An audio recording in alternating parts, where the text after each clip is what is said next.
Well, Merry Christmas Eve, everybody. We're taking a live look across downtown Colorado Springs. We're right at that freezing mark, though it does feel a few degrees cooler. But look at that humidity level. We are seeing that go up, and we are also seeing that cloud cover make its way into the area, which is also helping with that moisture. But those winds will be staying light. Pueblo around that same mark, 32 degrees, though it does feel just a few degrees cooler. It feels like 26 degrees out there. That humidity level, we're at 75%, and the winds coming out of the northeast about 7 miles an hour. So there's a light breeze out there, but nothing too overly dramatic.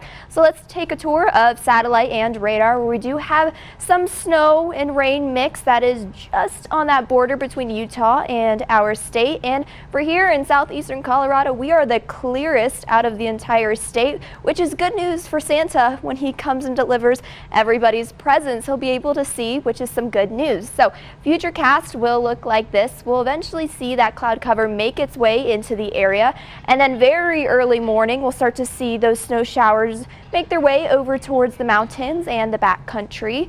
But once we make it to about 1:30 on your Christmas day, we'll start to see more cloud cover enter the area. Again, we are still staying clear along I-25 and for the majority of the plains, and we're really just going to see snow showers for the Continental Divide and those mountains. Once we get to about 9:15, we are going to be noticing a downtrend in some of those snow showers, but we are still tracking a few flurries that could make it to I-25. Now, I'm not expecting too much in terms of those accumulations. It's really just going to be on those grassy surfaces, but we are still expecting some rain beforehand, so I wouldn't be surprised to see some of those roads be a little bit slick at times. So just be careful if you do plan on heading out. Now, going into Thursday, I am tracking system number 2, and I think this one will pack a little bit more of a punch, and we'll see more so rain starting off and get a little bit more of that wintry mix. But notice that darker blue.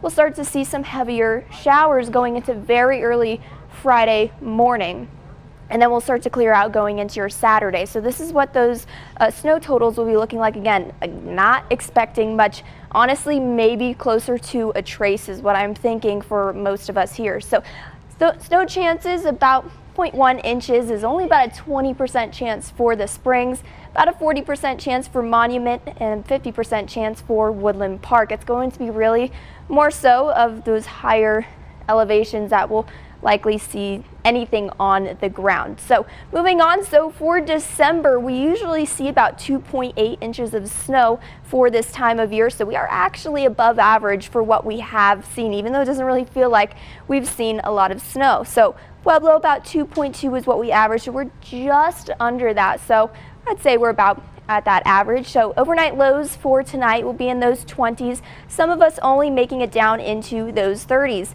Highs tomorrow will be back into those 50s, so not really feeling like winter, but most of the day it will still be chilly. So I guess that is some good news for us there. As for the next 7 days, I am still keeping that storm impact scale at a 1, just because we have some travelers in town and roads may become a little bit slippery at times. So snow chance hour by hour for Thursday. We'll start to see that towards the back half of the day, and then I am tracking some snow flurries for the morning on Friday. Pueblo, 54 degrees for your Christmas day and that first day of Hanukkah. Early morning mix going into your Friday. Canyon City, 54 degrees. You guys will most likely just see rain, and then for Woodland Park, you guys have the best chances of seeing snow, but I am still keeping that storm impact scale at a 1.